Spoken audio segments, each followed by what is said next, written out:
یک قصه دیگر هم میگیم دوام که وقتی زیاد گرفتم. میگه یک آدم پولدار ثروتمند وارد مسجد میشود، میاد پیش داملا، پیش داملا میاد میگه داملا یگان نیاز نداری؟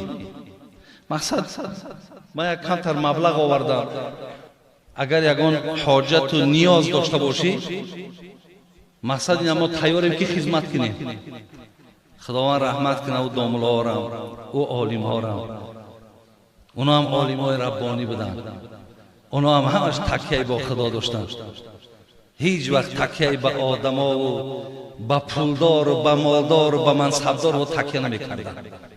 ولی پیغمبر ما میگه هر کسی که اگر سحر برای خاطر نداشتنی در خانه چیزی اگر بخیزه و میگه هم تا چهرش ترش کنه غمدار خچه بگیرد، او همچنان است که خداوند در بین مردم غیبت کرده است.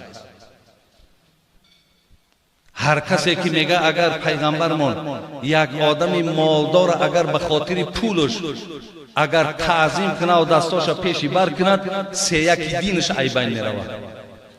این عالم برادرای عزیز وقتی این گپ از مردک پولدار که شنید گفت شرم میاد در یک خانه قرار دارم که صاحب این خانه ماندگی من است حاجت طلب کنم. برادر عزیزی سخن بینید، من در مسجدم، این خانه خدا ہے، من در خانه خدا ماندگی است نیاز طلب کنم.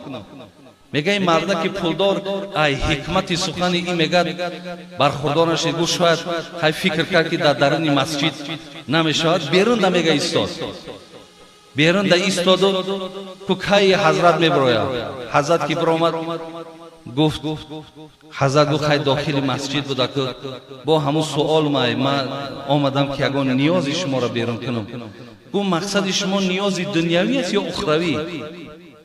گفت من نیاز اخروی شما را برآوردن نمیتونم و به همین نیاز دنیایی تون مراجعت دارم. گفت او خدایی که گفت هم نیاز دنیوی ما میبرارد هم نیاز اخروی ما میبرارد، من در اون مراجعت نمیکنم و در تو مراجعت کنم. برادرای عزیز اینها با این رفتارشون هم شرف و آبروی اهل علم قپیدن، هم عزت دین نگه داشتن. تا چند آدم اگر برادر دستات پیش بر خم و بدوی و چاپلوسی کنی و مقصد پدخلی میکنی و دیگر کنی، همون قدر ختم خار میشه، دین هم قدر خار میشه. زینیاز گو من خدایی که حاجت دنیوی و اخروی ما میبرارد اکو مودا مراجعت نکن تو دم مراجعت. الله مهربان عاقبتمون رو بخیر کنه. برادرای از این 6 چیزی بود که حضرت حاتم گفته ان شاء الله مگرم همین 6 روز ما بیام برای شما یک تا هر کدوم میره بیان کنم و این وقتا فرصت نمیته. برای همین یکمش همین است که